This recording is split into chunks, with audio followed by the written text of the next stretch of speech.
Texas highways can be a dangerous place. In fact, our state leads the nation when it comes to the number of crashes involving big trucks. But if your car is smashed by a big rig, there's a movement underway that could result in trucking companies not being held accountable. That movement is making its way through the state legislature. KPRC 2 investigator Bill Spencer has a look at what this could mean for you and the millions of other drivers across our state.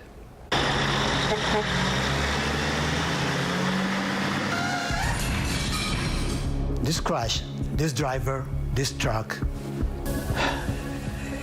they destroyed my life.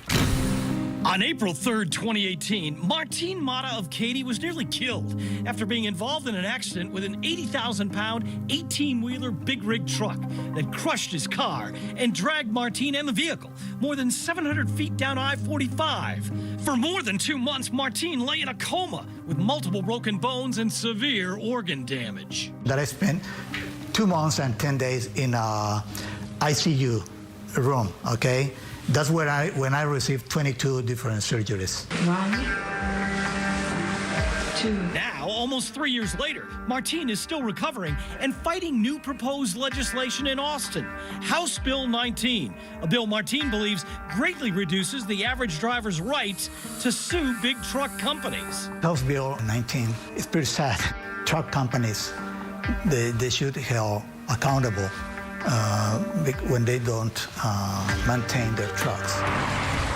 Already, Texas leads the nation as the #1 worst state in the country for large truck crashes from 2016 to 2020.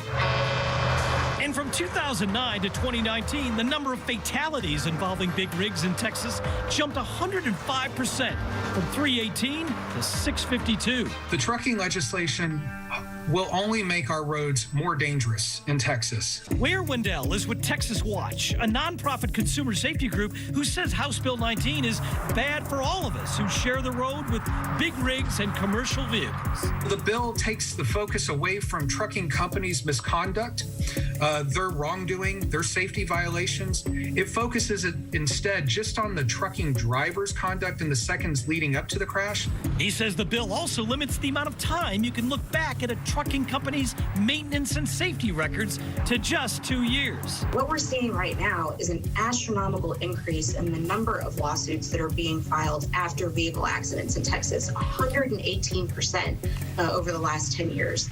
Lucy Nashett is with the Keep Texas Trucking Coalition and says House Bill 19 doesn't favor average drivers or transportation companies. She says it's aimed at reducing no-merit lawsuits. What we're trying to make sure is that the lawsuits that are filed are legitimate. Doesn't this bill limit drivers like me from looking back more than 2 years at what this trucking company has done with that truck, how they've maintained that truck? Well, that's not the bill that's moving forward.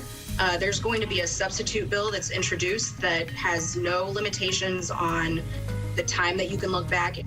Nashett says there will be changes to the bill before it moves forward in the days ahead. As for Martine, he says his days ahead are changed forever. No more tennis, no more skiing with his family, and walking with a cane for the rest of his life. We used to be a pretty happy family. It's not easy, you know.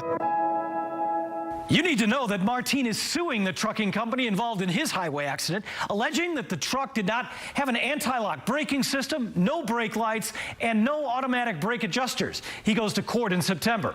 As for House Bill 19, if you want to contact lawmakers in Austin to tell them just how you feel about this bill, we've created a simple link that helps you find out just who your local lawmakers are and easily allows you to write to them. It's at the bottom of this story at clicktohouston.com.